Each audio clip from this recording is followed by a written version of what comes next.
Hello दोस्तों, मेरे नए वीडियो में आप लोग का स्वागत है। हंसते रहिए, मुस्कुराते रहिए। आज है श्रीमद् भागवत का 7वां दिन और कथा में आज विश्राम। आइए सबको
सब्सक्राइब पार्वती जी विराजमान, ठाकुर जी अपना नित्य विहार करते हैं, वहां सबका प्रवेश नहीं है। इसलिए वहां योग्यता मिले, वहां अवसर मिले तो जाइए, जरूर दर्शन करके आइए। जीवन में एक बार तो कैलाश जाना ही चाहिए, पर काशी तो हर वर्ष आना चाहिए, काशी तो हर साल आना चाहिए। इसीलिए महादेव सहज होकर के काशी पधारे, अब यहाँ सब आ सके। ओ शिव वाराणसी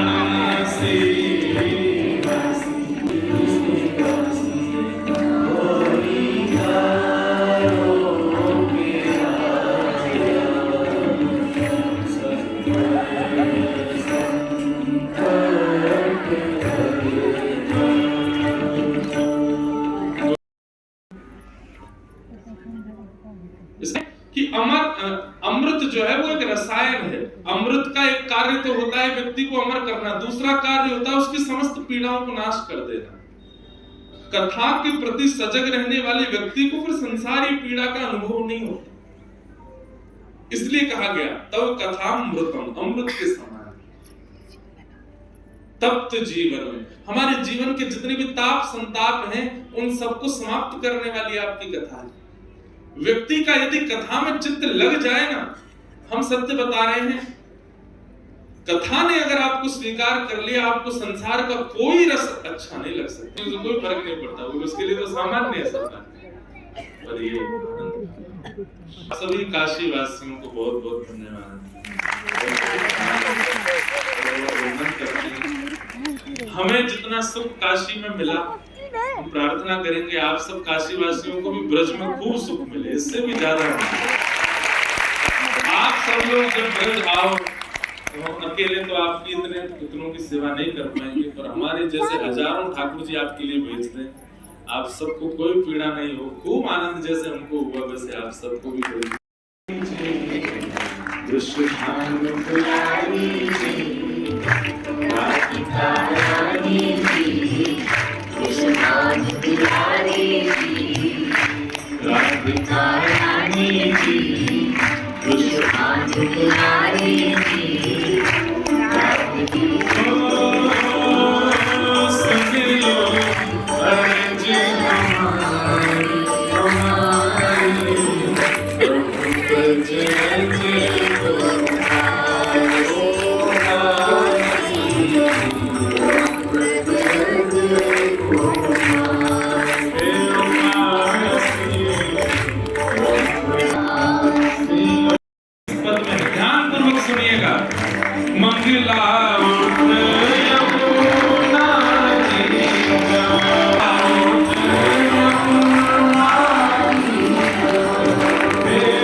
तो दो ही स्थान है जहां मिलेंगे, या तो यमुना जी के तट पर या गिरिराज जी की तलेटी में। ये दो ही तट हैं, यही मिलेंगे ठाकुर जी। कहां मिले? गोवर्धन पर्वत पे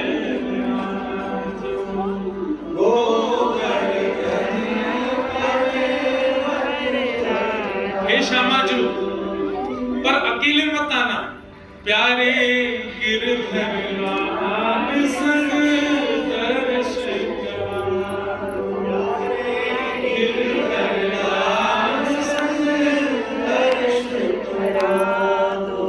विनती हमारी जी, अर्ज तुम्हारी जी, ओ विनती हमारी जी, अर्ज तुम्हारी जी, विनती हमारी जी, ओ मर्जी तुम्हारी जी, विनती हमारी जी, अर्ज तुम्हारी जी, ओ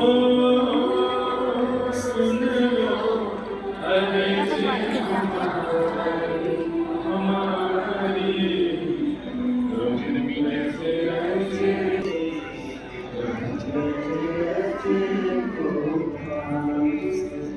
लोग कहते हैं कि सुंदर भाव सुंदर स्थानों में प्रकट होते हैं। ये पद पता कहाँ लिखा था हमने?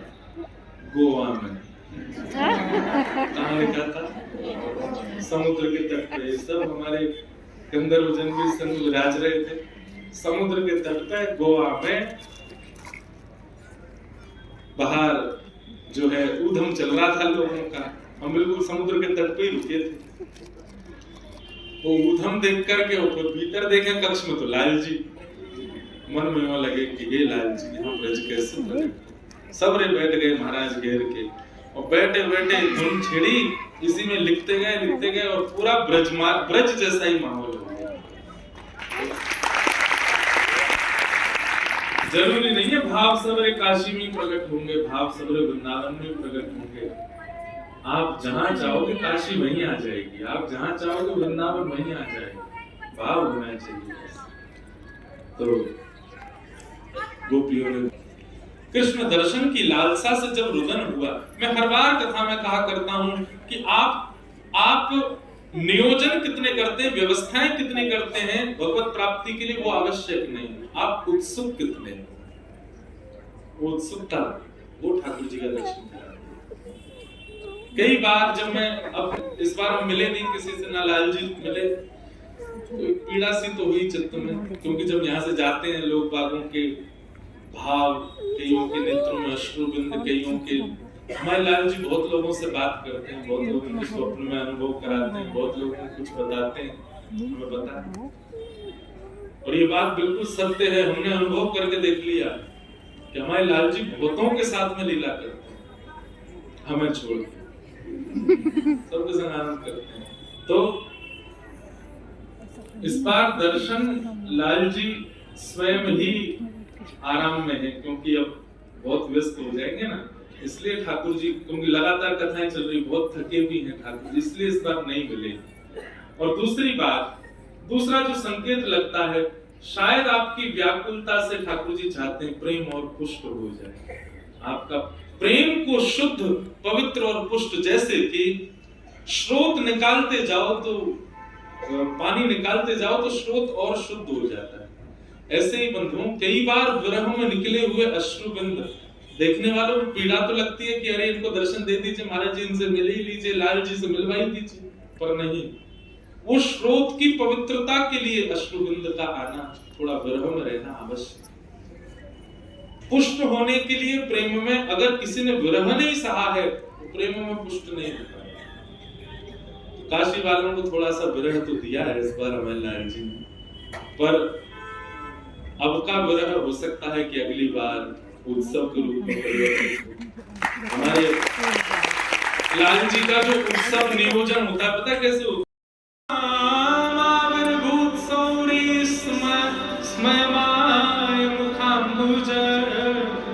पीतांबर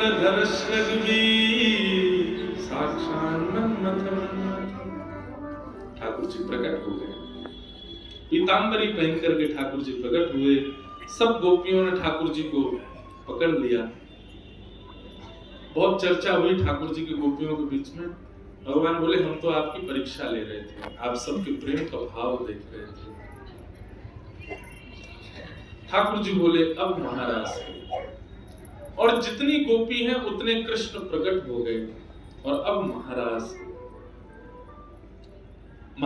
हुआ।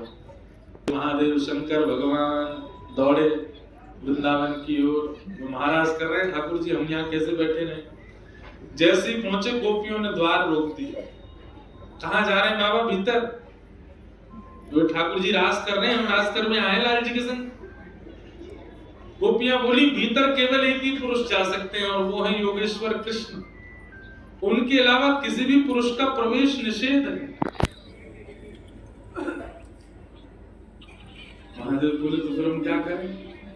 बोला वो आप जानो, ठाकुर जी जाने, कैसे जाओगे? भीतर तो केवल गोपियां और ठाकुर जी हैं, आप नहीं जा सकते। अब देखो हमारी ब्रज की कई कथाएं ऐसी हैं, उन कथाओं के अनुसार यदि आप सुनेंगे तो कई भाव अलग पुष्ट होंगे। ललिता जी को दया आ गई महादेव देवों के देव हैं, महादेव हैं। तो हमारी श्री ललिता जी बाहर आए, किशोरी जी ने भेजा ललिता जी को, जाओ और जाकर के महादेव को युक्त करो, योग्य बनाओ। ललिता जी बोले क्या महादेव योग्य हैं? बोले योग्य हैं, पर एक योग्यता होती है कि भीतर योग्यता है पर बाहर सबको दिख नहीं रही है। महादेव वैसे वाले योग्य हैं, भीतर से योग्य पर बाहर दिख नहीं रहा है इन गोपियों को। अब ऐसी योग्यता प्रकट करो कि बाहर दिखे। वो प्रेम जो महादेव के भीतर विराजमान है वो बाहर आवरण के रूप में आवे, तभी प्रवेश मिलेगा महाराज। तब ललिता जी गई, महादेव को यमुना तट पर बैठा करके श्री ललिता जी ने प्रेम प्रसंग सुनाया, ठाकुर जी की निकुंज लीला सुनाई। और उस निकुंज लीला को सुनते सुनते सुनते सुनते महादेव के नेत्र बंद हो गए, रोम रोम आनंदित हो गया, नेत्रों से अश्रु प्रवाह। ये देखो शान, ये देखो शान, यही तो है मेरे जीवन का। जहां देख रहे हैं महादेव वहीं श्याम सुंदर दिखने लगे। तमाल वृक्ष को दौड़ करके जाकर के महादेव ने हृदय से लगा दिया, यही तो श्याम सुंदर है। किसी भी श्याम वर्ण की वस्तु को देखते हैं उसकी तरफ दौड़ते हैं, श्याम सुंदर कह करके। किसी भी पीत वर्ण की वस्तु को देखते हैं तो पीतांबरी मान करके दौड़ते हैं उसकी तरफ। कई पुष्पों को देखते हैं तो गले की माल समझ के दौड़ते हैं उसकी तरफ। सब जग कृष्णमय दिखने लगा महादेव को। मतलब भीतर जो प्रेम था अब वो बाहर प्रकट हो गया। इसी को गोपी भाव कहते हैं। ये देखो शान, वो देखो शान, यही तो है मेरे जीवन का। सब जगह कृष्ण में हो गया। मैं देखूं जिस ओर सखीरी, सामने मेरे सांवरिया। सब जगह कृष्ण। यहां कहते हैं कि महाराज जब हुआ तो एक से अनेक कृष्ण हो गए। नहीं, कृष्ण तो एक ही है, पर गोपियों को सब जगह कृष्ण दिखने लगे। कई गोपियां तो वृक्षों को ही कृष्ण मान करके उनके साथ रास कर रही है। कई गोपियां तो यमुना जी को कृष्ण मान करके बार बार यमुना जी को हृदय से लगा रही है। प्रेम की वह अवस्था है जिसका वर्णन व्यासमंच से भी संभव नहीं। महादेव जब बिल्कुल गोपी भाव में परिणत हो गए, जित देखूं उदित कृष्णमयी है, तब महादेव ने अपना कमंडल उठाया, माते भिक्षाम देहि। और महादेव जब भी कमंडल उठा के भिक्षा मांगते हैं तुरंत अन्नपूर्णा प्रकट हो जाती है कमंडल भरने के लिए। आज अन्नपूर्णा वृंदावन में प्रकट हो गई। बोला अन्नपूर्णा माई की जय। और जैसे ही महादेव का कमंडल भरने लगे, महादेव कमंडल पीछे आज अन्न की भिक्षा नहीं चाहिए। अन्नपूर्णा मैया बोली तो फिर श्रृंगार की भिक्षा है। आपका जो श्रृंगार है अन्नपूर्णा जी, वो श्रृंगार मुझे दीजिए। श्री ललिता जी ने और श्री अन्नपूर्णा माई ने महादेव का श्रृंगार किया। जो जटा सदा बंधी रहती है, जिन जटाओं में पूरा ब्रह्मांड बना रहता है, आज उनको मुक्त कर दिया है। यमुना के जल से धो करके केश बिल्कुल सुनहरे रंगीन महादेव के ऐसे प्रकट कर दिए हैं।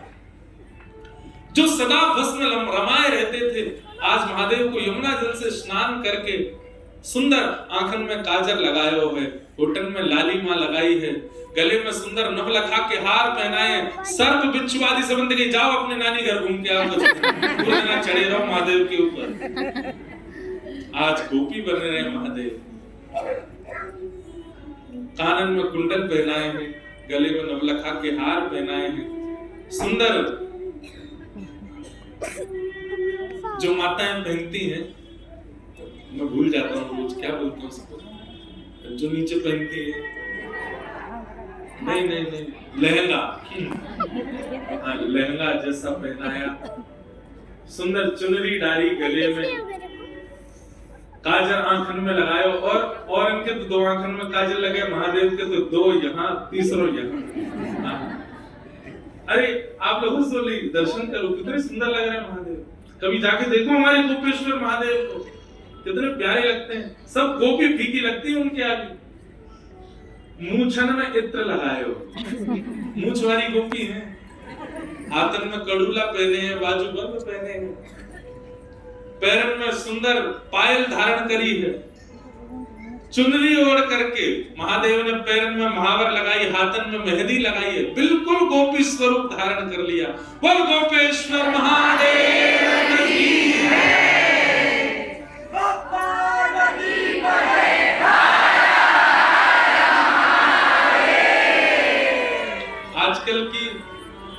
आजकल की पत्नियां दिखते हैं हम लोग टीवी में, आदि से पति को टाई पहना रही है, जूते, पर यहाँ अन्नपूर्णा मैया अपने पति को गोपी बना रही है।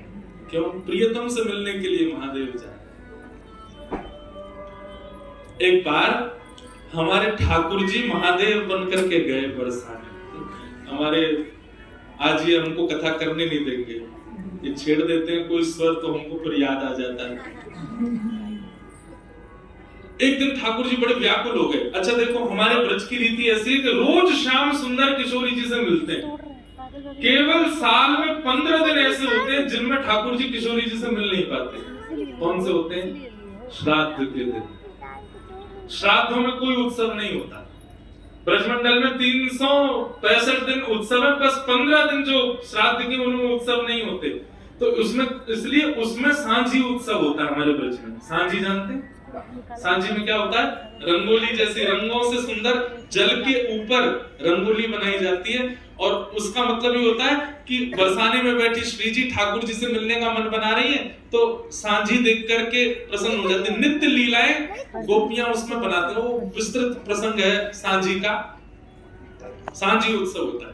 तो एक बार की बात है कि ठाकुर जी ने देखी कि महाराज श्राद्ध पक्ष आ गए, 10 दिन बीत गए, किशोरी जी दिखी नहीं।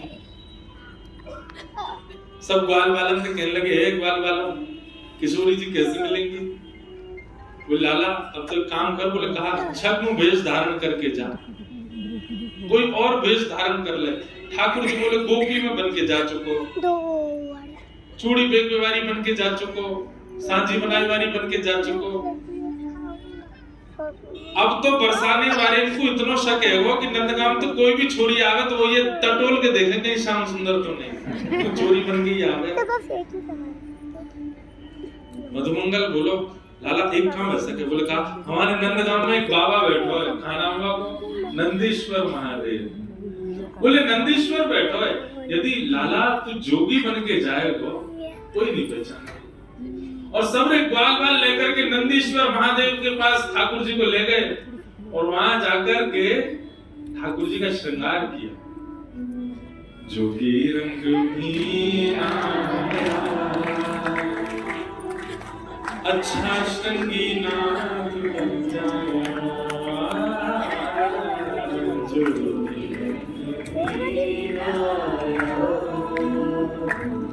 अच्छा श्रृंगी नाथ। हमारे ब्रज के श्री मलुकदास जी महाराज, उनका ये भाव है कि ठाकुर जी जोगी बनकर के बरसाने दर्शन करवे जा रहे हैं। जोगी रंग मीना अच्छा श्रृंगी नाद बन जाया, जोगी रंग मीना।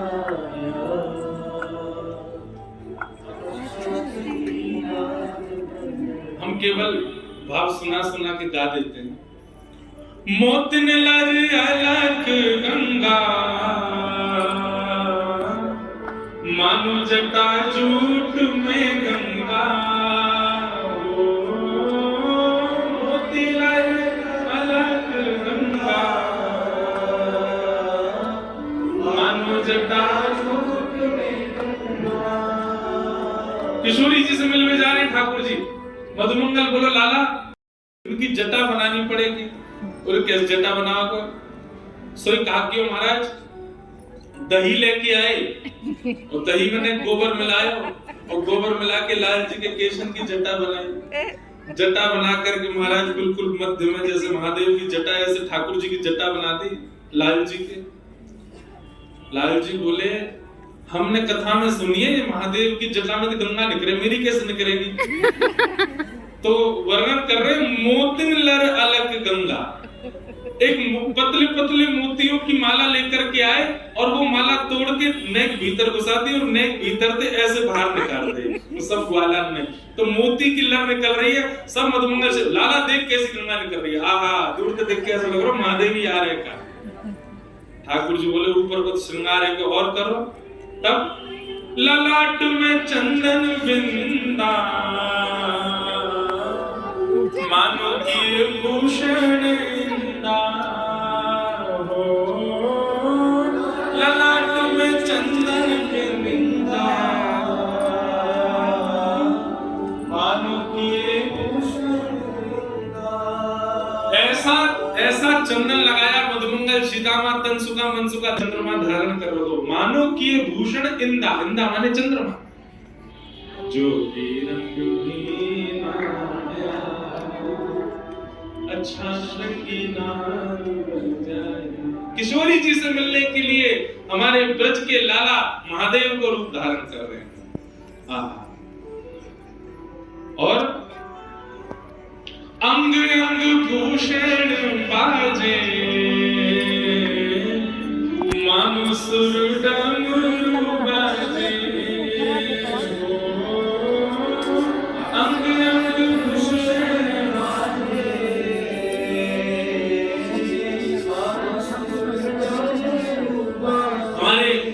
मलुकदास जी महाराज कहते हैं, बोले ठाकुर जी छद्म वेश धारण करते हैं तो नंद भवन से जो पोशाक पहन के उसको उतारते नहीं है। क्यों? छद्म वेश को मतलब क्या है? किशोरी जी के दर्शन करते तुरंत उतार के सबरे नंद भवन भागना। तो यहाँ मेरे भीतर नंद भवन के आभूषण, नंद भवन की पोशाक पहन रखी है।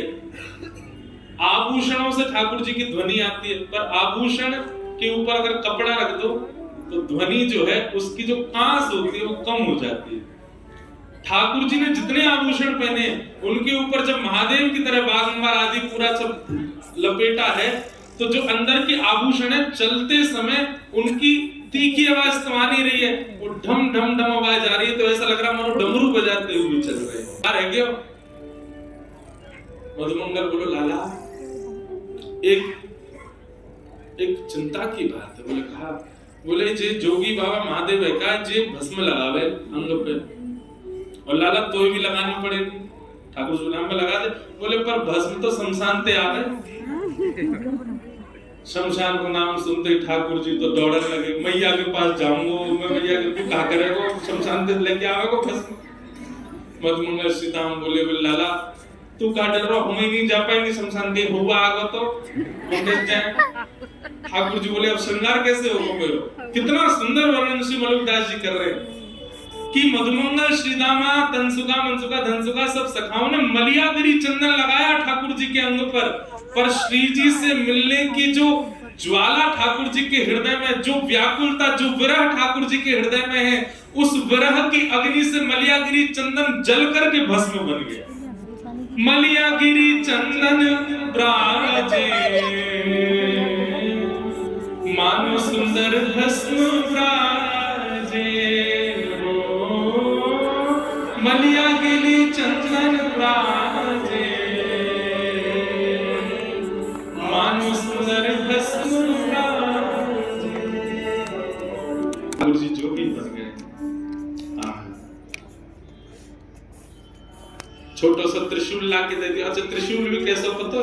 कई वृक्षों की जो टहनियां होती हैं उनमें 3-3 टहनी निकल आती हैं, उन्हीं के पत्ता तोड़ ताड़ के टेढ़ों मेढ़ों से त्रिशूल दे दियो। ठाकुर जी ले जा लाला, लग रहा बढ़िया जोगी। ठाकुर जी छोटे से जोगी बन करके बरसाने जा रहे हैं। मधुमंगल सीताराम कह लाला विजयी भव, जीत के आइए, श्री जी से मिल के आइए। ठाकुर जी पहुंच गए बरसाने, और बरसाने जाते महाराज डमरू बजा रहे, अलग निरंजन। बड़ी बड़ी गोपी नेक्स्ट से जोगी, सब गोपी आके कहे अरे जोगी बाबा कौन सी मैया ने बन में छोड़ दियो तुझे? छोटे से ठाकुर जी कह रहे अपमान मत कर, भस्म कर दूंगा तो। छोटा बालक ना हूं मैं, युग युगांत कर रहा हूं तपस्या। पहले मेरो कद 50 फीट हतो, तपस्या कर करके किसको नेक्सो से रहेगी। सब गोपी बात सुन करके आने की दूरी है लालची। अच्छा जोगी बाबा कहा करें, कैसी ब्रज की अंतरंग लीला तो अद्भुत है। क्यों महादेव ना हो मोहित ठाकुर जी पर, ऐसी लीला करते हैं त्रिलोकीनाथ। तो सब गोपियां बोली जोगी बाबा कहा करे। ठाकुर जी बोले कुंडली देखूं मैं और मुखमंडल देख करके सब बता दूं भविष्य, और मेरी विशेषता तो ये है कि मैं मुख देख करके अगर कन्या हो तो ये बता दूंगा या को वर कौन होगा, और वर को और छोरा को बता दूंगा या कि कन्या कौन होगी। सबरी गोपी बोली अरे तुम भर बताए तो बोले हाँ। सबरी गोपी आके बैठ गई, जोगी बाबा हमारे बता दो हमारा ब्याह कौन से हो। सब किशोरी जी की सखियां घेर कर बैठी। ठाकुर जी को उनसे तो मतलब है ही नहीं, ठाकुर जी को तो श्री जी से मिलना है। ठाकुर जी एक की तरफ देख के बोले सुन तेरा तो ब्याह ही ना होगा, तू ऐसी रहेगी जीवन भर, तेरा ब्याह ना ऐसा क्या। तू जाते ब्याह करवे तो मन बनावे कि वाह को ब्याह कोई और ते जागो या वो पधारी जाएगो, या मैं तू ब्याह मत करी, तू जीवन भर ऐसी रहेगी। और सुन तू सामने खड़ी का है, तेरे काजे तो एक छोरा में अभी मिलो नंदगांव में मधुमंगल, एक पांव ते टेढ़ हो चले वही ते होगा तेरा ब्याह। सबरी गोपी नाराज है। ठाकुर जी ने सब कहा कह रही है। ठाकुर जी बोले एक उपाय ऐसा करो। बोले कहा तुम सबरी सखी जिनके चरणन की उपासना करो, यदि उनको ब्याह श्रेष्ठ वर्ते है गयो तो तुम समन के ब्याह भी सुमंगल है जाएंगे। श्री जी की याद दिलाते सब बोल अरे श्री जी के पास ले चल, उनके ब्याह की पहले पता तो चले। हमारी सुकोमला हमारी इतनी प्यारी श्री जी को ब्याह कौन थे होगा। जो हमारी जो स्वामिनी जी ने एक बार उनके बारे में बताया तो उनको ब्याह कौन थे होगा। ठाकुर जी पहुंच गए। 10 दिन हो गए थे किशोरी जी दिखी नहीं है, और वहां किशोरी जी भी व्याकुल है ठाकुर जी के दर्शन के लिए, पर ठाकुर जी ऐसा रूप बदल के आए कि किशोरी जी को पहचान में नहीं आ रहे हैं। एक तो सांवले ठाकुर जी, ऊपर से मलियागिरी चंदन भस्म बन गो। तो सांवला व्यक्ति जब सफेद सफेद भस्म लगा ले तो और ही विचित्र लगे। ठाकुर जी आए, ठाकुर जी को देख करके महाराज अचेत रह गए, देखते रह गए श्री जी को। ललिता विशाखा सब सभी बोली अरे जोगी बाबा जैसे हमारी स्वामी जी ने बता दे इनको ब्याह कौन के होगा। अरे सुनो तुम्हारी जो स्वामिनी जी है ना, इनको जाते ब्याह होएगो, वो इनके जैसे बगल में खड़ा होगा तो ऐसा लगेगा अमावस्या की रात्रि में पूर्णिमा प्रकट होगी। मतलब श्री जी तुम्हारी पूर्णिमा है, क्या होगा वो अमावस्या की रात्रि से कम नहीं होएगा, बिल्कुल कारो ही होएगा। सब सखी बोली हम सब जानी है तेरे मन की बात, तू कौन के काजे अंकित कर रहा हो। बोले मैं अंकित ना कर रहा हूं, मैं वास्तविकता कह रहा हूं। और इनके बगल में जो खड़ा होएगो, खड़े रहते इनकी उपमा बढ़ जाए, समझिए वैसे इनको ब्याह होएगो। सब सखी बोली अब कोई ऐसा थोड़ी करेंगे, छोरा ने पकड़ पकड़ के इनके बगल में खड़ी करेंगे हम, यहाँ भाई जाते इनकी उपमा बढ़ रही है, बात ब्याह करा। जोगी बोला छोरा ने खाते पकड़ के लाओगे, मैं यहाँ हूँ, मुझे खड़ा करके देख लो। और कौन पकड़ के लाओ, जब उपस्थित में हूँ तो मुझे खड़ा करके देखो।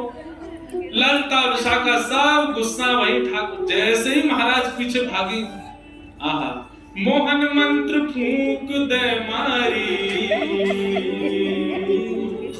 मोह सब गोपी गारी, मोहन मंत्र फूंक दे मारी, मोह सब गोपी गारी। सब गोपियों को मूर्छित कर दिया। आहा और स्वयं ठाकुर जी चल कर गए। किशोर जी घोड़ा रही है, जब कौन सा जोगी बाबा आ गए। सोहेबाम भाग में प्यारी, मानो ढंग सवारी, सोहेबाम भाग में प्यारी,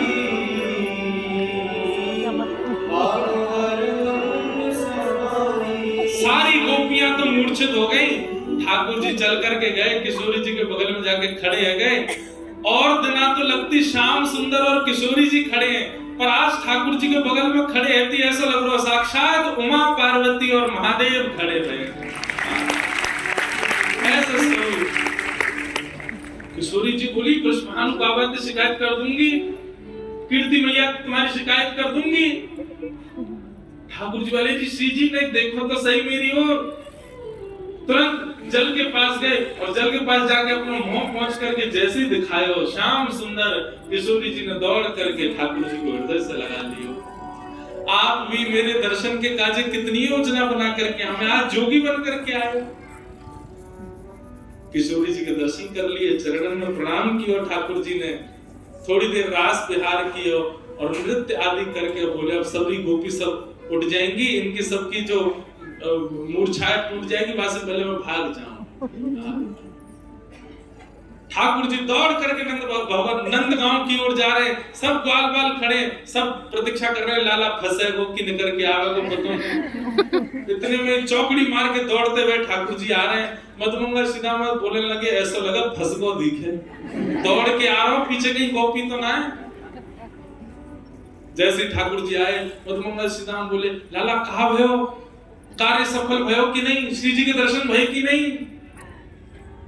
ठाकुर जी दौड़ते भय आए और दौड़ते भय आके मधुमंगल श्री दामा के हाथ पकड़ के नृत्य करने लगे। जोगी छवि पागलो डोले, राधे राधे राधे बोले, जोगी छवि करो। और धनुर यज्ञ में कृष्ण बलराम को दोनों को बुलाओ, देखने के लिए दोनों बालक आएंगे, छल से उनको मार देना। अब क्रूर जी महाराज को वृंदावन भेजा गया ठाकुर जी को लाने के लिए। अब क्रूर जी महाराज वृंदावन आए,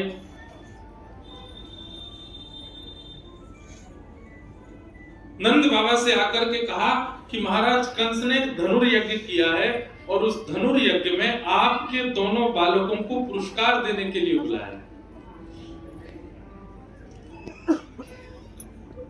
बात सुनकर के ब्रजवासी प्रसन्न तो नहीं थे। माँ ने तो मना ही कर दिया, बोले कोई हमें उपहार नहीं चाहिए, और कंस से तो बिल्कुल ही नहीं चाहिए, नहीं जाएंगे मेरे लाला। लेकिन ठाकुर जी ने मन में विचार किया कि अगर हम ब्रज छोड़ करके नहीं गए, अब बहुत लंबी कथा है, बहुत विस्तृत कथा है, ठाकुर जी ब्रज छोड़ने के लिए राजी नहीं थे। एक प्रसंग आता है कि नारद जी महाराज ठाकुर जी से मिलने आए। ठाकुर जी गैया चरा रहे थे, तो नारद जी को देख करके ठाकुर जी ने हृदय से लगा, अरे नारद बताओ कैसे आए। नारद जी बोले भगवान गैया चराते रहोगे, ब्रजवासियों के बीच में बैठे रहोगे, बस यही करना, कंस को कौन मारेगा। ये बाकी की लीलाएं सब होनी है, द्वारिका लीला होनी है, महाभारत का युद्ध होना है, गीता का ज्ञान उपदेश करना है, 16,108 ब्याह आपको करने हैं, ये सब क्रियाएं आगे बहुत कुछ होना है, वो कौन करेगा। तो ब्रजवासियों की ओर देख के और ब्रज को देख करके ठाकुर जी एक बार नारद जी से कहते हैं, नारद जी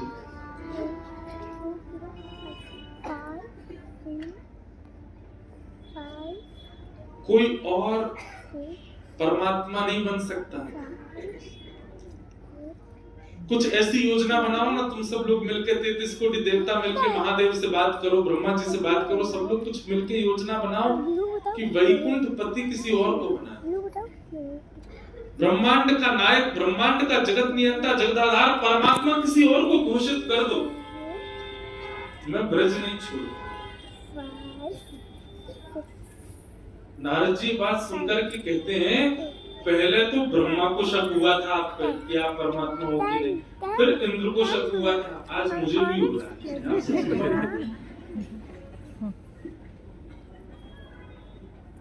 जो निराकार है, जो निर्गुण है, जो निरीह है, जिससे पूरी सृष्टि है, आज वो खुद मोह में पड़ गया ब्रजवासियों के। ठाकुर जी स्वीकार करते हैं, बोले मोह में नहीं पड़ा, प्रेम में पड़ गया। नारद वेद वेदांत उपनिषद सब जगह ये बात उद्धृत है कि मुझे कोई नहीं बांध सकता, पर तुम जरूर एक सूत्र लिखना, नारद भक्ति सूत्र नारद जी ने लिखा है, भगवान की आज्ञा से लिखा है। तुम जरूर कुछ लिखिए ना, और उस भाव में प्रेम का प्रभाव दिखाना, और उस प्रेम के प्रभाव में ये बताना कि वो परमात्मा जिसको कोई नहीं बांध पाया, उसको प्रेम ने बांधा। प्रेम, परमात्मा भी बंधन में है, किसके? प्रेम के। नारद जी ने भगवत आज्ञा से नारद भक्ति सूत्र ग्रंथ लिखा, और उसमें नारद जी महाराज कहते हैं प्रेम क्या? बोले प्रेम स्वरूपम, उसका वर्णन नहीं किया जा सकता। मैंने बता दिया और आपने समझ लिया, समझो वो कोई सामान्य बात थी, प्रेम नहीं था। प्रेम किसे कहेंगे? ना मैं बता पाऊं और ना आप समझ पाओ, वो प्रेम। फिर किसी ने कहा नारद जी, अगर प्रेम की अवस्था में आप सबसे पहला नंबर किसी को देना चाहेंगे तो किसको देंगे? नारद जी कहते हैं बात नहीं है, जितनी भी संख्या है मैं सब एक ही को दूंगा। यथा ब्रज गोपिका, ब्रज की गोपी, जिन गोपाल कियो वश अपने, जिन गोपाल सबका, जिन गोपाल कियो वश, का लीला कोई और कर ले, वैकुंठ पति कोई और बन जाए, ब्रह्मांड को संभालने के लिए किसी और को चुन लो, मैं व्रत छोड़ के नहीं जा सकता। तो नारद जी कहते हैं, बोले भगवान ये असंभव है, आपके स्थान पर कोई और नहीं, आप ही पर ब्रह्म हैं। पर ब्रह्म कोई और कैसे हो सकता है? भगवान ने अपने में से अनेक प्रकट कर दिए। नारद जी महाराज बोले भले ही आप कितने भी प्रकट कर दो, अपने जैसे प्रकट कर दो, अपने से भी श्रेष्ठ प्रकट कर दो, पर जीवन भर यह तो रहेगा, ये जो भगवान है यह किनसे प्रकट हुए? श्री कृष्ण से प्रकट हुए। तब भी परब्रह्म आप ही रहोगे, इसलिए आपको ही करना पड़ेगा। नारद जी महाराज और ठाकुर जी का बड़ा सुंदर संवाद हुआ कि ब्रज ना त्यागना पड़े, लेकिन ठाकुर जी बात थी, अक्रूर जी महाराज आए और ब्रजवासियों ने तो मना किया, पर ठाकुर जी ही ऐसा व्यवहार करने लगे। ब्रजवासियों से बोले हम बे आप सब तो यूं ही चाहो कि मैं यहीं बूढ़ा हो जाऊं, कहीं बाहर जाऊं ना, दुनिया के बालक मथुरा जामे, दुनिया के बालक दुनिया घूमे, पर मोते ऐसा प्रेम कर लियो सबने, मुंह कहीं जानना दे, मुंह कहीं आना दे, अरे मैं हूं बालक हूं, मेरो मन करे घूमने को। ठाकुर जी की बात सुनकर के ब्रजवासियों को थोड़ा क्षोभ हुआ कि हम कहीं लाला के सुख में बाधा बन रहे हैं। तो सब ब्रजवासी राजी हो गए, ठीक है लाला चलो जा, पर कब आवे वो? ठाकुर जी बोले परसों आ जाओ। और परसों का वचन देकर के ठाकुर जी मथुरा प्रस्थान कर। बहुत बड़ा प्रसंग है, बहुत विरह का प्रसंग है। यशोदा मैया की स्थिति, नंद बाबा की स्थिति, गोपियों की स्थिति, श्री जी की स्थिति, वृक्षों की स्थिति, ग्वाल बालों की स्थिति, गायों की स्थिति, यमुना की स्थिति, सबकी स्थिति का वर्णन किया है। और ये तो तब है जब ठाकुर जी ये कह के जा रहे हैं कि मैं परसों आ जाऊंगा। किसी ने कहा ठाकुर जी ने झूठ क्यों बोला, जब आना ही नहीं था परसों तक तो क्यों कह के गए परसों? ठाकुर जी बोले अगर ये बोल दिया होता कि अब नहीं आएंगे, ब्रजवासी जीवित नहीं रहते।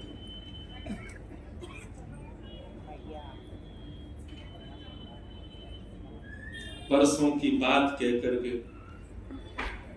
रथ में बैठ करके ठाकुर जी जाने लगे। अक्रूर जी के मन में आया कि यशोदा मैया को सच पता होना चाहिए, आस लगाए बैठी रहेंगी मेरो लाला आवे को।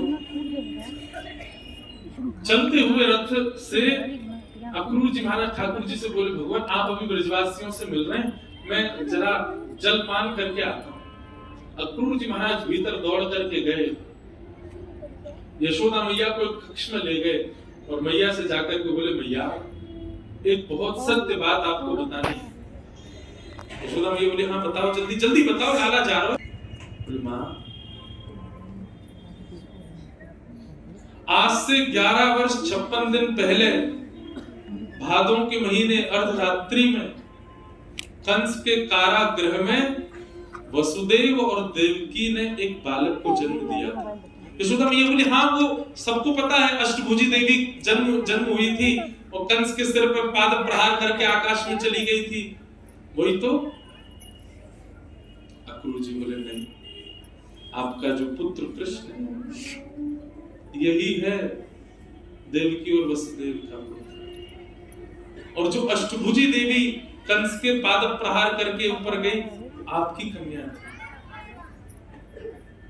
कंस से अपने बालक की रक्षा करने के लिए वसुदेव जी अर्धरात्रि में आए और आपके बगल में अपना पुत्र सुवा के आपकी बालिका ले जाकर के वहां दे दी। मां, ये आपका पुत्र नहीं है, ये देवकी का पुत्र है। और मैं ये बात इसलिए बता रहा हूं कि अब ये लौट करके नहीं आएंगे। मां, लोग मेरे पर आक्षेप उठा सकते हैं कि मैंने यशोदा जी को ये बात क्यों बता दी, मुझे नहीं बतानी चाहिए थी। एक मां को इतना पीड़ा देने का मुझको कोई अधिकार नहीं, पर वह भी तो मां है जो कारागृह में 11 वर्षों से बंद है। मैं रोज उस मां के दर्शन करता हूं, रोज पूछती है मेरा कन्हैया कैसा दिखता है, मेरे लाला के नेत्र कैसे हैं। लड़की है ना, वहीं खड़े होकर के और वृंदावन से आने वाले लोगों को इशारा करके आवाज लगा के बुलाती है और कहती है कहां से आ रहे हो, वृंदावन से आ रहे हैं। बोले वृंदावन में नंद जी को लाला देखो आपने, और वहीं खड़ी खड़ी अटारी से सुनती है कृष्ण लीला। उस मां का भी तो विरह है मां, वो भी तो प्रतीक्षा कर रही है अपने पुत्र की। इसलिए मैं आपको बता रहा हूं कृष्ण अब लौट करके नहीं आए। तो रक्त ठंडा पड़ गया,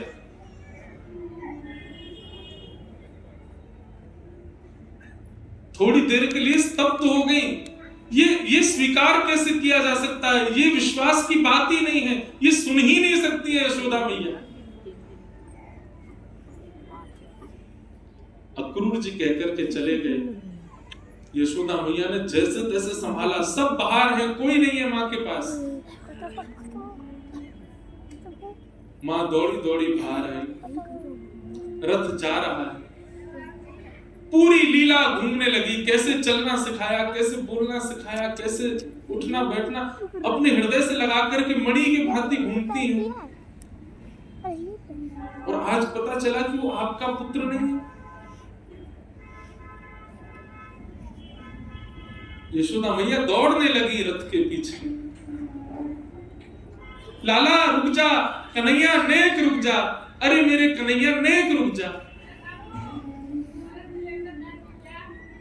ठाकुर जी ने जैसे यशोदा मैया की आवाज सुनी, चलते हुए रथ से कूद पड़े ठाकुर जी, कूद करके दौड़ करके गए और यशोदा मैया को अंग से भर लिया। बोले मैया तू काहे को परेशान है रही है, मैं आ जाऊंगा परसों। यशोदा मैया हंस रही है, नेत्रों से अविरल अश्रुधार गिर रहे हैं। अपने लाला के माथे को स्पर्श करती है, कानों को स्पर्श करती है, आंख छू रही है, नाक छू रही है, सारे अंगों का स्पर्श। क्यों? ताकि स्पर्श मेरे त्वचा को याद रहे, क्योंकि अब लाला आएगा नहीं लौट कर।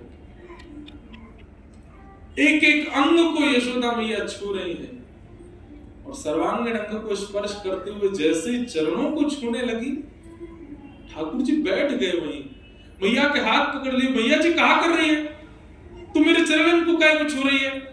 दंडवत करने लगे ठाकुर जी। मैया ने लाला को उठाया, हृदय से लगा के बोले लाला, को तो आज एक बात पता चली, इतने वर्षन से जाको हृदय से लगा के घूम रही हूं, वो मेरो लाला नहीं है, तू तो देवकी को लाला है। ठाकुर जी ने जैसे ही सुना कि यशोदा मैया को ये बात पता चली, ठाकुर जी भी स्तब्ध हो गए।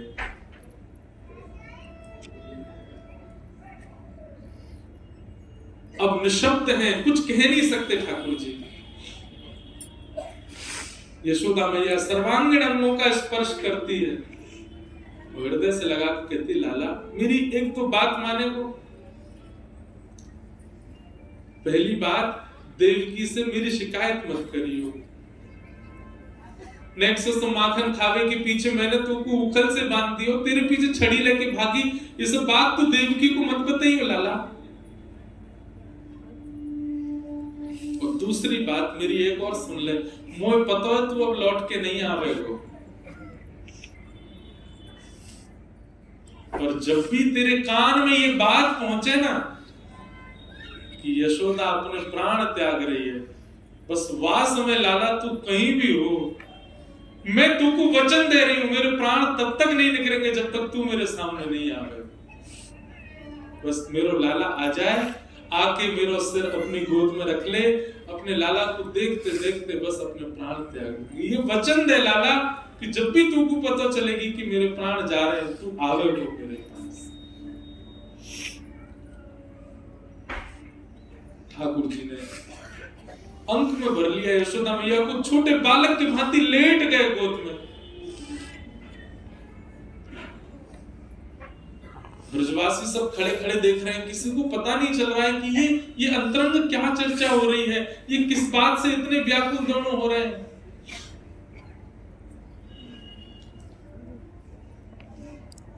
यशोदा मैया ने आगे की, लाला जा, अरे मोह तो फिर भी इतना विरह नहीं, मोह तो सोच कर कि मैं तुमको चाहूं तो रोक सकूं, पर मुझको देवकी दिखाई दे रही है, वो कितनी व्याकुल रह रही होगी।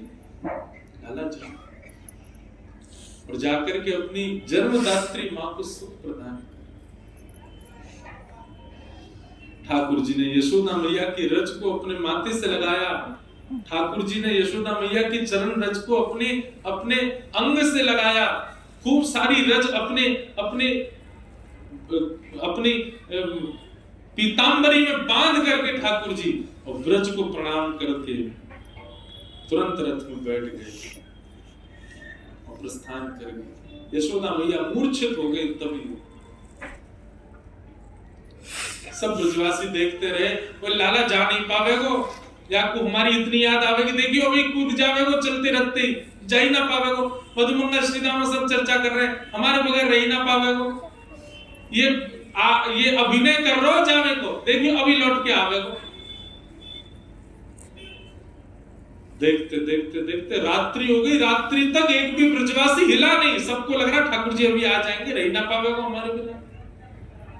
ठाकुर जी चले गए, तब नंद बाबा ने सबको संभाला, सबसे कहा भैया चलो अपने अपने घर को चलो, लाला आ जाएगा।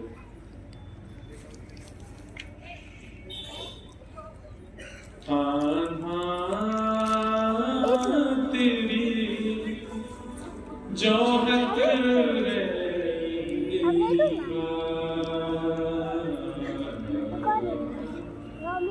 जो है तेरे,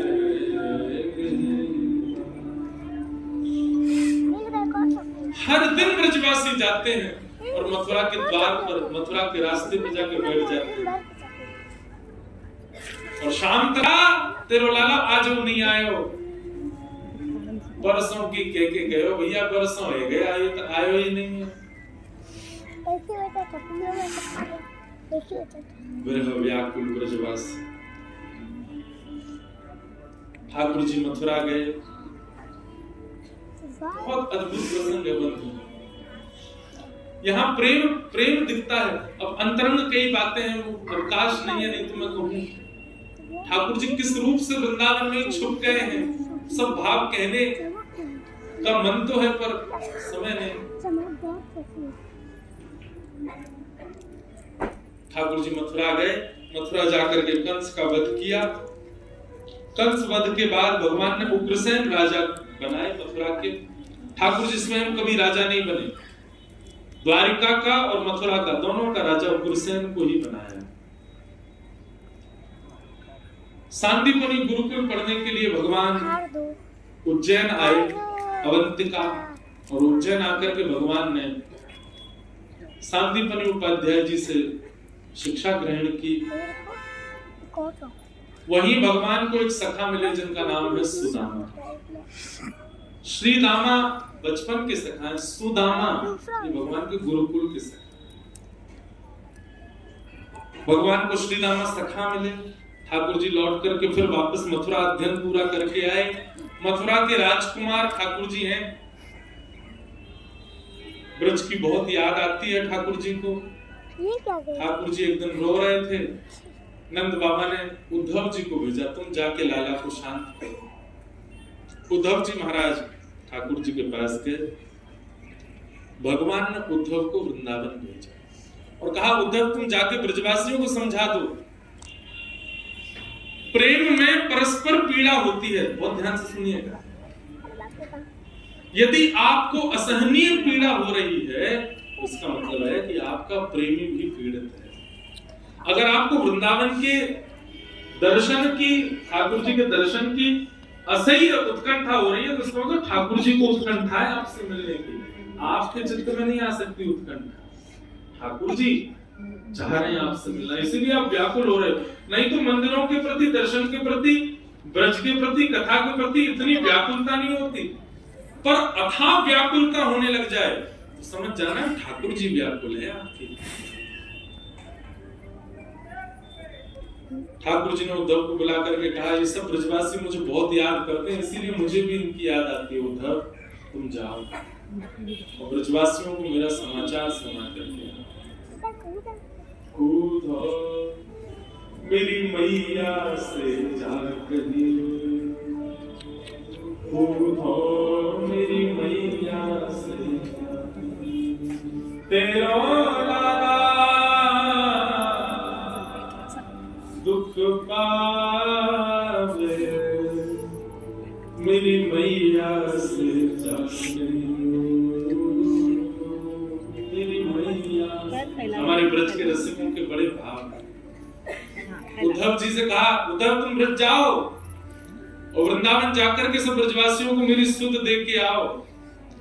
उद्धव जी महाराज बोले, बृहस्पति का शिष्य हूं मैं, मेरी वाणी सुनकर के देवता स्तब्ध हो जाते हैं, तो ये तो अनपढ़ गंवार ब्रजवासी, गोबर थापने वाले, गैया चराने वाले अनपढ़ ब्रजवासी, इनके सामने ऐसा ऐसा वेद कहूंगा, ऐसा वेद कहूंगा, सब सुनकर के आपको भूल जाएंगे, पर ब्रह्म की उपासना में लग जाएंगे।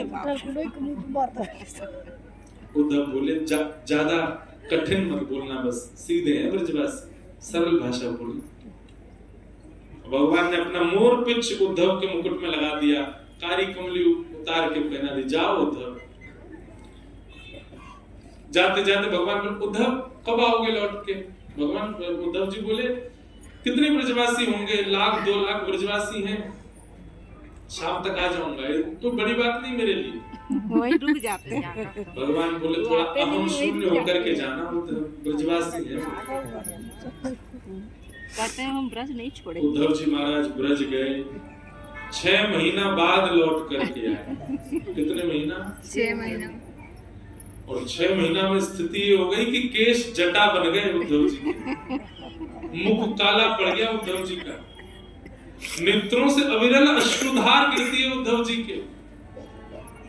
गए थे राजकीय वस्त्रों में, लौट करके आए तो चीर में आए थे, सारे वस्त्र चीर हो गए उद्धव जी के। क्यों? ऐसा प्रेम का पाठ पढ़ाया ब्रजवासियों ने, ऐसा प्रेम प्रकट किया ब्रज की ब्रजांगना गोपियों ने। एक बात कहें, कथा पूरे विश्व से सुन लीजिएगा, पर उद्धव गोपी संवाद तो किसी ब्रजवासी से सुन। ब्रज की लीला तो ब्रजवासी ही सुना सकता है। हमारे पूज्य पिताजी महाराज उद्धव गोपी संवाद जब बोलते हैं ना,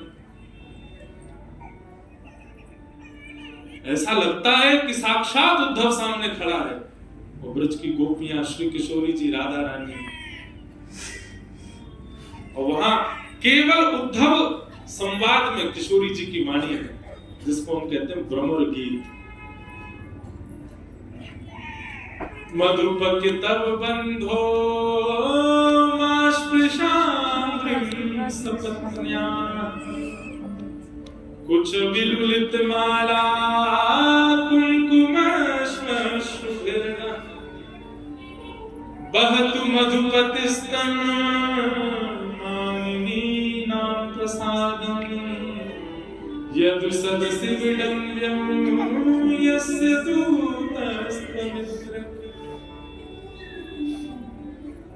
एक भौरे को केंद्र मान करके उद्धव को सुना रही है हमारी श्यामा जी। इसीलिए यहाँ लिखा है गोपी उवाच, एक गोपी बोल रही है। वो एक गोपी कौन? पूज्य रमणीति वाले महाराज जी कहते हैं ठाकुर जी को कितब यानी कि कपटी, ये शब्द है कितब, ये बोलने की सामर्थ्य और किसी में है ही नहीं, ये तो एक ही बोलता है। इसको व्याज स्तुति कहते हैं। अभी बहुत विस्तृत प्रसंग है, सब इनको सबको स्पर्श भी नहीं कर पाऊंगा, इतना अद्भुत भाव। और कहीं चले गए तो हमारी फ्लाइट छूट जाएगी। काशी वाले तो चाह रहे हैं छूट जाए, पर अगर हमारा उत्सव नहीं होता ना 11 तारीख से, हम वचन, हम एक बात बहुत व्यास मंच से कह रहे हैं, हम ये कथा 10 दिन की कर देते अपने आप से। आप चाहते ना चाहते तो भी हम 3 दिन एक्स्ट्रा करके जाते। तो उत्सव है, कर चुका हूं मैं। भक्तमान जी की कथा हुई थी जयपुर में, 7 दिन की कथा 9 दिन तक करी हम। 2 दिन एक्स्ट्रा जबरदस्ती यजमान से बोली करो व्यवस्था, करेंगे 2 दिन एक्स्ट्रा, मन कर रहा है कथा का। वो इतने प्रेमी हो गए, अब उन्होंने 1 महीना का समय लिया, बोले 1 महीना सुनेंगे महाराज जी। मैंने ठीक, तो अवकाश नहीं है, नहीं तो मैं तो अपने वश में हूँ, मैं तो 2 दिन और सुना दूं। लेकिन सब विषय बहुत सुंदर, और ये सब जगह होती है कथा, पर ऐसे भाव नहीं उमड़ते। यहाँ ऐसा लगता करके गए, भगवान बोले अरे उद्धव तू तो शाम तक आने वाला था। उद्धव जी महाराज ठाकुर जी से जाके विनती पता क्या करते हैं? बोले आप मुझे अगर कुछ देना चाहते हो, आशा महो चरण रेणुज श्याम वृंदावने किमपि गुल्मलतोषधीना। हे नाथ, अगर मुझे आप कुछ देना चाहते तो एक वरदान दे दीजिए। क्या? द्वारिका का आधिपत्य, मथुरा का आधिपत्य, वैकुंठ का आधिपत्य किसी और को सौंप के मेरे संग में और आप दोनों वृंदावन चले, और सदा वृंदावन रहे। हमें कहीं नहीं जाना, सब छोड़ दीजिए। ये मथुरा आपके लायक नहीं है, आगे वाली द्वारिका आपके लायक नहीं है, महाभारत आपके लायक नहीं है, आपके लायक केवल ब्रजवासी, उनका प्रेम आपके अधिकार का है। नाथ वहीं चल दो ना, सब छोड़ दो, चलो मेरे साथ में ले जाने आया हूं आपको। भगवान ने गाढ़ आलिंगन किया उद्धव का। बोले उद्धव आज मैं कह रहा हूं, सब जगह निधियों का वर्णन किया ना भगवान ने, मासों में ये मैं हूं, दैत्यों में प्रहलाद मैं हूं, पुष्पों में ये मैं हूं, ग्रंथों में ये मैं हूं। भगवान कहते हैं यदुवंशियों में उद्धव मैं ही, ये मेरा ही हूं, मुझ में और उद्धव में कोई भेद नहीं। भगवान बोले उद्धव तुझे पता मैंने क्यों भेजा था ब्रज? क्यों?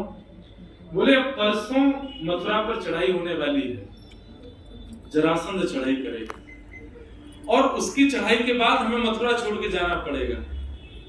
तो मेरे मन में बस यही था कि आगे की यात्रा पर मैं जाऊंगा, मेरे साथ चलता फिरता ब्रज हो, और वो तू बन चुका है। अब तेरे अंदर ब्रज समाज तो हो गया। मुझे जब किशोरी जी की याद आएगी मैं तुझे देख लूंगा, मुझे जब नंद बाबा यशोदा का स्मरण होगा मैं तेरा दर्शन कर लूंगा उद्धव। मुझे जब वृंदावन की स्मृति होगी तुझे अपने हृदय से लगाऊंगा उद्धव। तू ब्रज है मेरे लिए। मैं एक बात कहता हूं बंधुओं, सबका प्रेम गाया गया व्यास मंच से। मीरा का प्रेम सबने सुना, किशोरी जी का प्रेम सबने सुना, ब्रजवासियों का, गोपियों का प्रेम सबने सुना, पर कृष्ण का प्रेम कोई नहीं जानता। हमारे ठाकुर जी कितने प्रेम करते हैं ब्रज से। रुक्मणी जी कहती हैं द्वारिका में ठाकुर जी 100 वर्ष से अधिक रहे, और 100 वर्ष तक ठाकुर जी केवल एक ही करवट से सोते हैं। एक दिन रुक्मणी जी बोली मैंने देखा है आप एक ही जगह करवट लेके सोते हो, पीछे आप सहज क्यों नहीं सोते? सोते समय तो व्यक्ति सब जगह करवटें लेता है, आप एक ही जगह करवट क्यों लेते हैं? ठाकुर जी बोले रुक्मणी इस तरफ करवट लेता हूं क्योंकि सामने तुम हो, पीछे करवट इसलिए नहीं लेता क्योंकि उस दिशा में वृंदावन है। कहीं उस दिशा की तरफ मैंने करवट ले ली तो मैं विरह सह नहीं पाऊंगा। ठाकुर जी जब चलते भी है ना तो दिशा पूछ करके चलते कि उस दिशा में ना चलूं जिस दिशा में वृंदावन है, क्योंकि मैं रोक नहीं पाऊंगा इसमें। उद्धव, अब तू मेरे योग्य बन गया, अब मेरे को ये विश्वास, एक सांत्वना मेरे चित्त में रहेगी, मेरे साथ मेरा हाथ पकड़ के ब्रज खड़ा।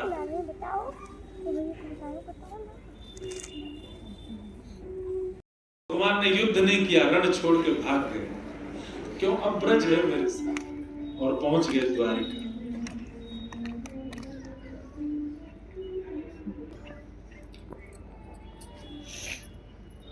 दो प्रसंग, कभी भगवत कृपा होगी ना, स्वच्छंद प्रवचन करने की मेरी प्रबल इच्छा है। एक तो उद्धव गोपी संवाद और एक उद्धव कृष्ण संवाद, दोनों में उद्धव प्रधान है। वहां उद्धव गोपी संवाद में किशोरी जी और उद्धव का वार्ता है, और उद्धव कृष्ण संवाद में ठाकुर जी और उद्धव की वार्ता। अद्भुत है। पर उस स्थिति तक पहुंचने के लिए पहले आपको अनेक सप्ताह सुननी पड़ेंगी, अनेक कथाओं का श्रवण करना पड़ेगा उस स्थिति को श्रवण के योग्य बनने के लिए, और मुझे भी बहुत कथाएं कहनी पड़ेंगी, तभी उस भाव में हम जा सकते हैं। भगवान उद्धव के साथ सब ब्रजवासियों के साथ द्वारिका पधारे। बोल रणछोड़ राय भगवान की जय, द्वारिकाधीश की जय। ठाकुर जी द्वारिका पधारे। बलराम जी का विवाह रेवत राजा की पुत्री रेवती के साथ हुआ, और कौंडनपुर के राजा भीष्मक के साथ में, भीष्मक की पुत्री रुक्मणी के साथ में भगवान श्री कृष्ण का विवाह हुआ। बोलो रुक्मणी रमण भगवान की जय। जल्दी से क्रम पूरा कर देते हैं, क्योंकि अब आगे का भाव बहुत विस्तार है, सब नहीं कह पाएंगे। भगवान के अष्ट प्रमुख ब्याह हुए। 16,108 राजकुमारियों को बंदी बना रखा था भौमासुर ने। भगवान ने भौमासुर का वध करके उन सबको वहां से मुक्त करके उनसे भी ब्याह किया। ये ब्याह क्यों इतने हुए, मैंने बहुत बार विस्तार से कहा, यूट्यूब पे जाके सुन ले। भगवान का आगे दिनचर्या, ग्रहचर्या सबका नारद जी ने वर्णन किया। तत्पश्चात अश्वमेध यज्ञ पांडवों ने किया। राजसूय यज्ञ में भगवान पहुंचे और जाकर के उनका यज्ञ सफल बनाया। सुदामा मित्र भगवान से मिलने के लिए आए। सबको कथा तो पता ही, दर्शन की याचना की, पर ठाकुर जी ने सब कुछ सुदामा जी को दे दिया। इस प्रकार सुदामा चरित्र हुआ। आगे भगवान अपने पुत्रों को समझाते रहते हैं कि भाई कभी भी संतों का अपमान मत करना, नहीं तो परमात्मा होके भी मैं तुम्हारी रक्षा नहीं करूंगा। लेकिन बालकों ने इस बात को माना नहीं। संतों का अपमान भगवान के पुत्रों ने किया। रूप, यौवन, संपत्ति और बहुसम्मान, ये चार यदि आपके जीवन में है और पांचवा सत्संग आपके जीवन में नहीं है, तो इन चारों में से कोई भी आपका पतन करवाएगा। अगर आप रूपवान हो,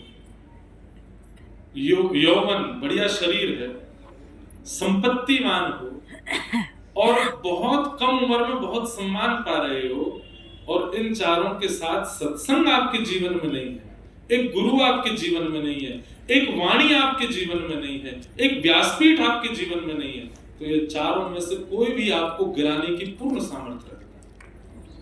भगवान के पुत्रों के पास ये चारों हैं। रूप भी है, यौवन भी है, संपत्ति भी है, युवावस्था में बहुत सम्मान भी है, पर भगवान के पुत्र होने के बाद भी उनके जीवन में सत्संग नहीं है। इसलिए मैं इस बात से ये समझता हूं, ठाकुर जी के बहुत समीप रहने की इच्छा प्रकट मत किया करो। प्रेम तब तक ही अच्छा होता है जब तक प्रेमी थोड़ा दूर हो। ब्याह से पहले पति को पत्नी में साक्षात लक्ष्मी जी दिखती, पत्नी को पति में साक्षात नारायण, दो भुजा वाले नारायण। एक एक चीज बढ़िया लगती है, लेकिन ब्याह के 5 साल बाद पत्नी को पति में साक्षात महाकाल दिखाई देते हैं। और भाई श्री कहते हैं कि ब्याह जब होता है तो पत्नी होती है चंद्रमुखी, और 1 साल बाद हो जाती सूर्यमुखी, 5 साल हो जाती ज्वालामुखी।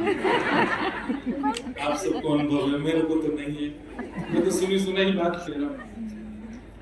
और फिर बोलते हैं, फिर पुरुष क्या हो जाते हैं, बोले अंतर्मुखी।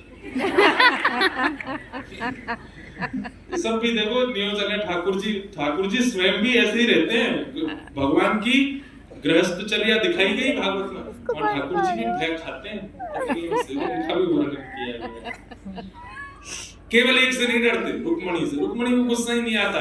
तो भगवान का यहाँ प्रणय कला सुनाया गया। और किशन जी पहले दिन बोले, महाराज जी प्रणय कला जरूर सुना। मैंने कहा क्यों? बोले उसमें रुक्मणी जी और ठाकुर जी की नोक झोंक बताई गई है ना, समय नहीं है, नहीं तो सुनाता मैं। प्रणय कला तो कहने का अभिप्राय हम क्या कह रहे थे कि रूप, यौवन, संपत्ति और बहुत सम्मान, इनके साथ में अगर सत्संग नहीं है तो ये चारों आपको नष्ट करने की पूर्ण सामर्थ्य। कभी कभी अति सामीप्य मत मांगा करो भगवान से। भगवान के पुत्र ही यदुवंश के नाश का कारण बन गए। बताओ, भगवान के संग रहकर के भी कभी नहीं समझ पाए।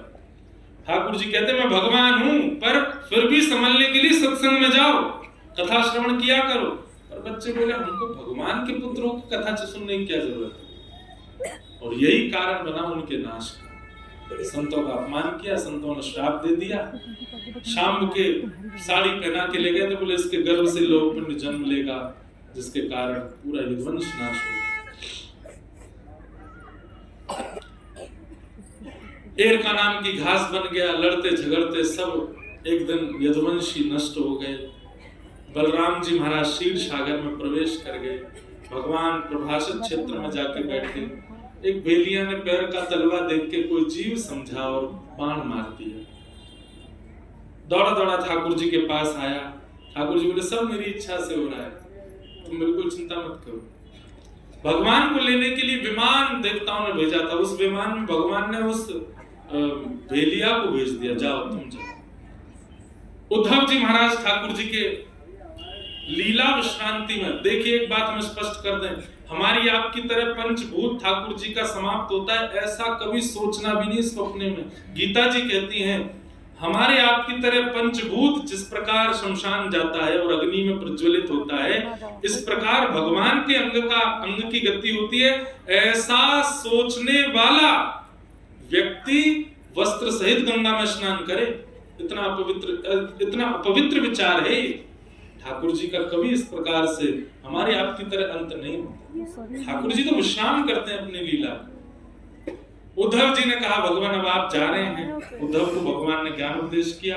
उद्धव जी ने कहा भगवान आप जा रहे हैं, आपके बाद हम वैष्णव आपका यदि आश्रय करना चाहें तो हमें कहाँ जाना चाहिए।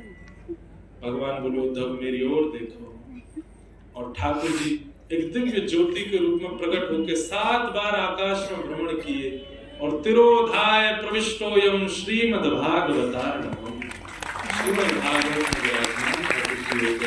उद्धव को कहा उद्धव सुखदेव जी के द्वारा सुनाई गई परीक्षित को भागवत की जो कथा है ये मेरा ही स्वरूप है, ये मेरा ही अंग है, ये मेरा ही भाव है। आप किसी ग्रंथ पोथी किताब महापुराण को सुनने नहीं आए हैं, आप साक्षात कृष्ण को सुनने के लिए आए। ऐसी भाव रखो। उद्धव जी महाराज बद्रिकाश्रम चले गए और अर्जुन ने जाकर के सारा समाचार पांडवों को सुनाया। पांडवों ने परीक्षित को राजा बना दिया, स्वयं स्वर्गारोहण को चले गए। परीक्षित ने कलयुग को बांधा, एक ऋषि का अपमान किया जिसके कारण 7 दिन में मरने का श्राप लगा। आज 7वां दिन है। परीक्षित सामने बैठे। सुखदेव जी कहते हैं परीक्षित तुमने 7 दिन में कथा श्रवण की, अब थोड़ी देर में तक्षक सर्प आएगा और तुम्हें डसेगा। मैं तुमसे पूछना चाहता हूं क्या तुम्हारी मृत्यु होगी। परीक्षित कहते हैं भगवान मृत्यु देह की होती है, आत्मा की नहीं। और कथा देह को मुक्त नहीं करता, आत्मा को मुक्त करता। आपने कथा के द्वारा मुझे मुक्त कर दिया। अब इस देह हमें क्यों मिला है? अवसर। देह मिलना, मानव बनना एक प्रकार का अवसर है। किस चीज का अवसर? संसार चक्र से मुक्त होने का अवसर। हमने आपको कुछ धन किस लिए दिए? ताकि आप अपने संकट से निकल चलो, एक अवसर दिया। ऐसे ही ठाकुर जी ने हमको देह दिए, आंख दिए, नाक, कान, जीभ, ये सब कुछ दिया। अपने इस जीव चक्र से तुम मुक्त हो जाओ और मुक्त होकर के सदा के लिए मेरे निभृत निकुंज में मेरी प्राप्ति करो। कथा वही कराती है। देह का अभिमान अलग हो जाता है और आत्मदृष्टि अलग हो जाती है। जब तक ये दोनों विलग ना हो तब तक आपने कथा नहीं सुनी है। आप देह को, आत्मा को एक ही मानते हैं। आप देह को और भीतर बैठी हुई उस जीव तत्व को एक ही मानते हैं। देह की पीड़ा और आत्म पीड़ा को एक ही मानते हैं। तो अभी तक आप कथा नहीं सुन रहे हैं। ये परिवर्तन देह का और जीवात्मा का विलग जिस दिन हो जाए उसी दिन समझिए अब आप भक्ति पथ के राही बन गए। देह की मृत्यु होती, आत्मा की नहीं। आत्मा तो परमात्मा में विलीन हो जाता है। ये प्रश्न का उत्तर सुनते ही सुखदेव जी अपने व्यास मंच पर खड़े हो गए। बोलो सुखदेव जी महाराज की जय। सब श्रोताओं ने व्यास जी को प्रणाम किया और श्री शुकाचार्य जी व्यास मंच से उतर करके वन की ओर प्रस्थान कर। तक्षक सर्प आया। अब यहां पर नाभा गोस्वामी जी क्या कहते हैं?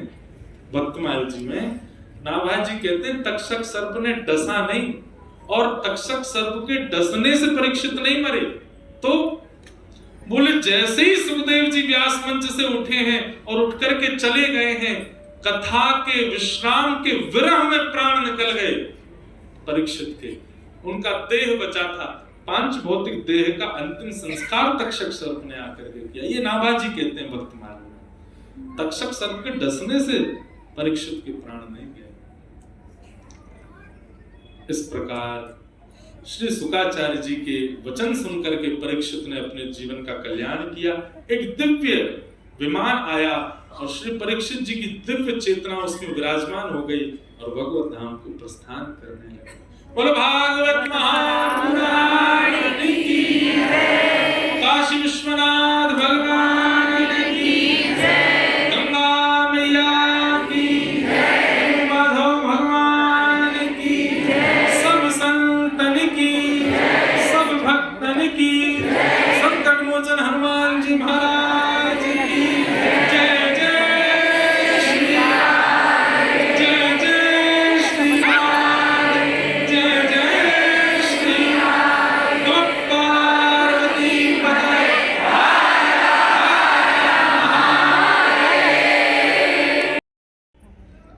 मार्कंडेय ऋषि देख रहे हैं सब जल निमग्न हो गया। तभी क्या दिखता है? करार बिंदे मुपदार बिंदे मुखार बिंदे निवेशयन्तम् वटस्य पत्रस्य पुगेशयामि बालं मुकुन्दं मनसा स्मरामि। श्री कृष्ण गोविंद हरे मुरारे हे नाथ नारायण वासुदेवा जिह्वे विवस्वाकृतमेत देवा गोविंद नामो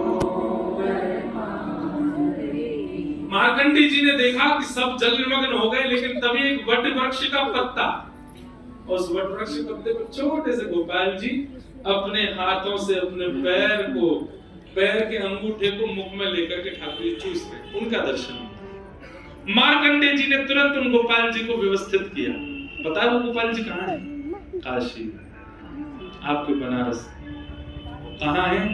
गोपाल मंदिर।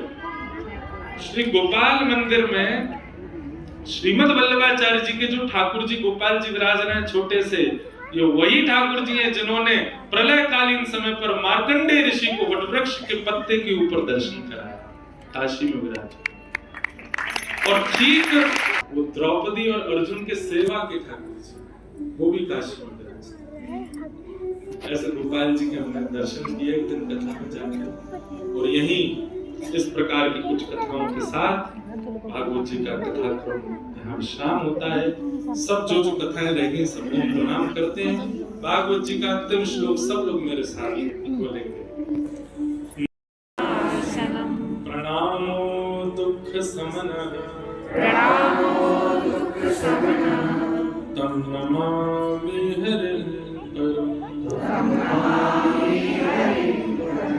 नाम संकीर्तनं यस्य सर्वपाप प्रणाशनम् प्रणामो दुख समनः तम। बस एक पंक्ति गा करके कथा को विराम करेंगे। जिनकी कृपा से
चैनल को सब्सक्राइब लाइक शेयर कीजिएगा। आप लोग को बहुत सारा प्यार दीजिएगा। जय श्री राधे राधे। हर हर महादेव।